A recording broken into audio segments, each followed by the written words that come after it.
survived the day then. The drivers at the show were joking with me. It's like, yeah, we drive Paul up every day. We have to ask him, are you getting beat up or are you getting to make out with a beautiful woman a day? It was kind of one or the other, I have to say. Yeah, right. Yeah. Or Terrence Mann giving me grief. But, there you go. Hi. This question is for Paul, but first I wanted to thank both of you. Paul, if you hadn't done a fabulous job bringing Harry to life for that year, I would never have gotten into the books. And they are by far my favorite books, so thank you so much, Jim, for writing them. And I listen to them, so when I hear James Marsters in my head, I see you.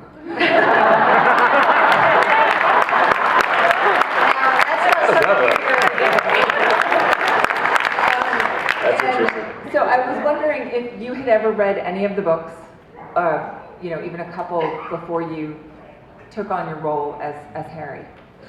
It all happened in a bit of a whirlwind, as these things tend to do. The pilot was cast. I was cast in the pilot, and yeah, it's an ongoing process. It took forever, and I completely messed up the first sort of. You have a sort of. I can't remember. Did I have an audition? You have I had a test in front of the network. What normally happens is you have an audition with the producers, then you have a test with the studio, and you get signed off along the way, then you get to the network, and the network do the big yes or no sort of thing. And I got to the network the first time round, and I completely messed it up. I just walked in there and it just fell flat on its face. And Robert and the other producers at the time came in, what's going on, what are you doing? I said, I don't know guys, I just had a bad day. I'm sorry, I just had a bad day. And then I kind of pleaded to be let back in the room a couple of days later. And I did, and I got back in, and thankfully I kind of knocked that one out of the park. So I was like, thank you, whatever, thank you. I was very grateful. And then the next thing you know, you're filming, you know. We went off to Toronto very soon after that, and then once you've been offered the part, you're like, okay, well I've got to get my head around this part. And I picked up one of Jim's books and went, how many pages are in those books? I'm like, yeah, and I'm a really slow reader, and I was like, oh my God, I should be reading all these books, but there was literally no way I was going to be able to, and do what I needed to do, which was part of my acting sort of process, is just find the psychology of the character himself, and just find that for my side of things. So I sat down with the producers, and I would have loved to have sat down with Jim, but that would have never happened at that stage. And just rummaged around as best I could, asking as much as I could about the mythology that already existed, and the nature of the character, and then just try to pick up from there and add to it whatever I could, and then, you know, 10 minutes later you're standing in front of a camera going, okay, I guess I'll do it like this then. Yeah, and that was it. So the answer to your question was no. But I do like to babble on for hours. I'm going to ask this question two ways so you can both answer it. Jim, you said you liked how Terrence Mann portrayed Bob in the show, so I was wondering if you liked that they changed the lecherous pig to more of an Alfred in the show. And Paul, how would you have felt acting to a Bob that was a lecherous pig as opposed to Alfred? A lecherous pig. Or is it? Oh, hang on, I'm confused. I thought you were talking over there. You have to understand, there's those big bright lights and it's very shadowy. Yeah, exactly. We are blinded by the She light. said, isn't that woman over there? Okay, so that's probably why I couldn't pick up half the question. But I had something about a lecherous pig. Yes, in the book, Bob is a lecherous pig. He's all about, he's very into pornography. Oh, he's not an actual pig, he's just a sort of a lecherous pig. Okay, well you never really know in this world, right? I'm thinking, Jim, did you know about a pig? That's a fair question. Okay. Yeah. Yeah, he was really into pornography and was always trying to get Harry to sleep with every woman that he saw. There was, oh gosh, I wish I could remember all this better now, but I remember there was one, well, it was a few times in various episodes where it popped up when he was sort of like, well, you're going to though, aren't you? Yeah, exactly. Is she coming round again? It was like there was this flash of Frankenfurter in there. Yeah. So, so it wasn't actually a lecherous pig. I'm remembering some of that chemistry on that front there. It was kind of fun. You could probably talk about that more than I can, Jim. I'm going to be quiet now. I thought it was great because they had changed Bob's role. I mean, it was not It was not as I had written it. I understood why they made the changes though, and it was very good in terms of the show for what they were doing, because they needed somebody who could be not just Dresden's sidekick, or not just kind of his personal computer, as it were, which is really kind of the role Bob fills in the book a lot of times. But somebody that he could be emotionally involved with and emotionally invested in, because there's no room for that for slack in the show the way there is in the books. I've got a little bit of a luxury in writing the books. When you get on TV, though, you've got to have that emotional investment in everything that's going on, or else the audience just won't care. So as far as that went, it worked for the show. It was needed for the show. It was necessary for the show. And I love the way that Terrence pulled it off. I love the vibe that got established between them, because there was sort of this professional, friendly rivalry that was going between them. But there was also much more of I think much more of a mentor role in many ways as it was happening. As Terrence had been, playing this character who was more worldly, who had been around longer, who had seen a lot of things, and yet who was in many ways was trapped and could only experience the world through Dresden's character. So it was an interesting dynamic, and I think it worked really well for what they were doing on screen. Did Dresden have the ability to unleash him from his sort of chains, so to speak? He could, but there were horrible consequences when that sort of thing happened. Right, because I seem to remember something like that. There's been something in the dynamic that he could release him, but he knew he couldn't because of this, that, or the other. But there was this. It was like he was a mentor, but at the same time there was all this history to it. So it was really interesting to play. It was great stuff. Yeah, changing Terrence to a person as opposed to this kind of completely amoral, creature made a huge difference in how that worked out. But I like what they were doing with it on screen, because you've got to do everything. TV is like short stories. I mean, you've got to get so much done in so little time as far as telling a story goes. It's like trying to have a knife fight in a phone booth, because so much has to be packed into not very much time. That's an interesting analogy, isn't it? I'm a bit worried about it next time I go and shoot on set, to be honest. And Paul, how many times did you have to did you keep count of how many times you had to say, Bob, get back in your skull? I didn't keep count, but it does ring. It rings a bell now that you say it. Yeah, Bob. Yeah. All right. Okay. Hi. Paul, you're in one of my favorite movies of all time, which is Lagan. Could you talk a little bit about being such an epic Indian movie, how that happened and how long it took? Well, here we are at the Dresden Files panel, and of course I'll talk about an Indian Bollywood film that nobody's probably got a clue about. Does anybody know about that film? A film called Lagan? There's a spattering. Well, that's the reason I ended up in Los Angeles in the first place, because I ended up doing that film. Actually, there's an interesting story with that. There's one of those sort of moments in life that was curious, because I was in London and my sort of career was sort of heading in the right direction. I was getting off the ground, I was doing some British television, film and such like, theatre. And then suddenly my agent called me and said, there's this Indian film they want to see you for. And I started thinking, but my career's getting off the ground, and does this really suit where I should be, the direction I should be heading in now, and trying to be sort of all intellectual about it, and plotting this acting career that I was going to have on the Great British Stage or something. And then I suddenly thought to myself, hang on a minute, I've never been to India. And this script, I can hardly make head or tail of it. There's 78 speaking characters in it, and half of it's in Hindi and all the rest of it. But I thought, even if this is the worst film in history, I will have a chance to go to India for 4 months and experience this amazing country that I've never been to before. And, let's just go with the flow. And then a year later, it was nominated for the Oscars for Best Foreign Language, in the Best Foreign Language category in 2002. So I somewhat vindicated my decision to not care too much about what happened about it. But I looked at it as one of those moments where, well, try not to work things out too much, just go with the flow, follow, listen to the belly, follow the heart, and just, if it feels good, just go for it. And so that's how I ended up in Los Angeles, because Amir Khan, who's the big superhero of Indian cinema, he said to me, do you want to come along? We've got to get Academy members to watch this film now, so that we can get the nomination. And so we were sort of staring at each other in hotels in Hollywood, wondering what to do next. But through his considerable influence, he was able to sort of get Academy members in the screenings. It was nominated, and of course, that was all very exciting. But of course, at that time, it was pilot season that takes place in Los Angeles, where all the networks make all these pilots, such as the Dresden Files and such like.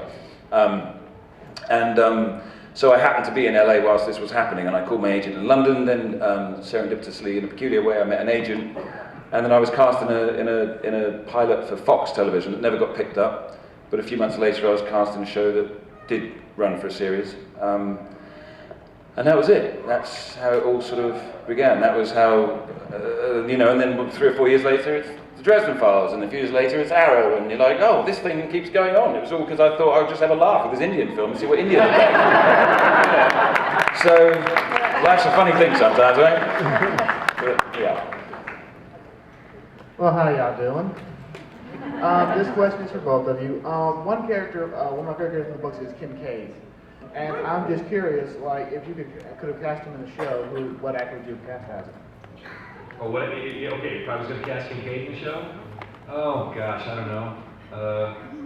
Let's cast, let's go with Thor. I'm blanking on the actor. Okay, yeah, you all know who he is. Come on, this is DragonCon. I can say Thor, and everybody knows who he is.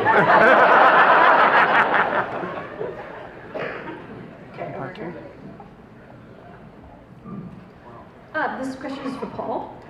Since you've been in the Dresden Files... Am I looking in the right direction? Yes. Okay, so over there. Okay, good. I'm staying here.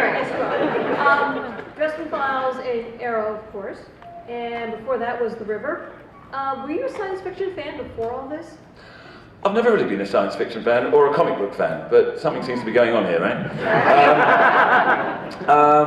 No, is the answer to that question.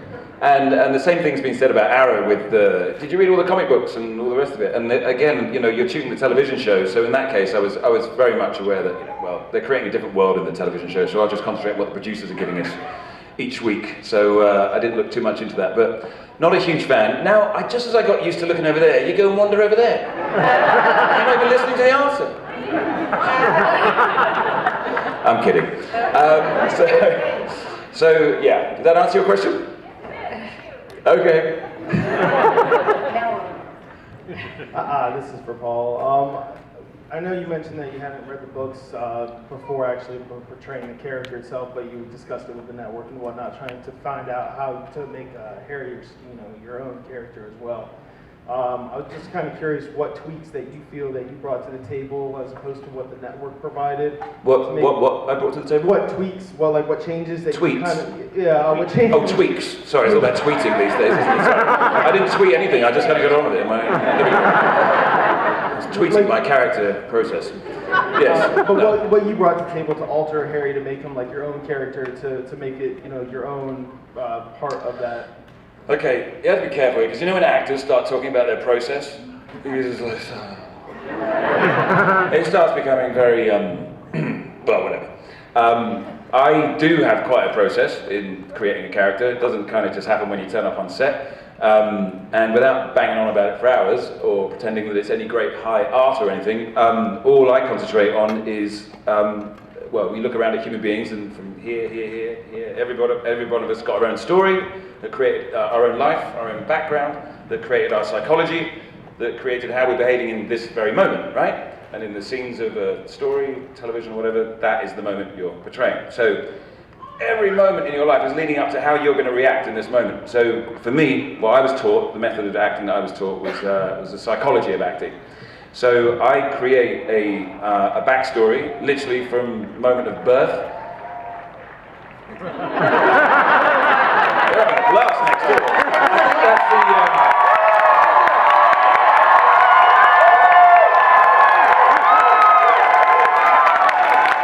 That's when I started telling them about my acting process.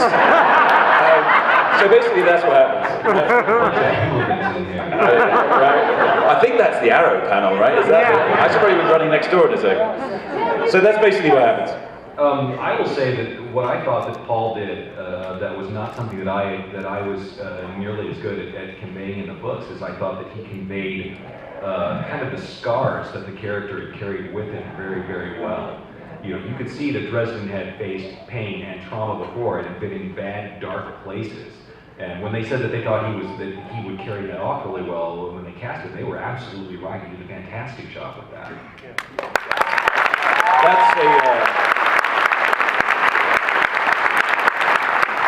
That is a huge compliment coming from the man that created the character, so thank you very much, Mr. Butcher. Very kind. But yeah, it's all about pain. Life is a lot of pain, right? You've got to remember that. That's what you're trying to imbue into the characters. Yeah, I might mention that once or twice in the books. I think, so. Yeah. You caused me hell with that character, you know what I mean? Sweat and tears with that guy. Okay, now we're on this side. All right, so kind of a so you mentioned how how much easier it is to work with a human as opposed to a cylinder. Well, not all humans. Right. There are exceptions. Yeah.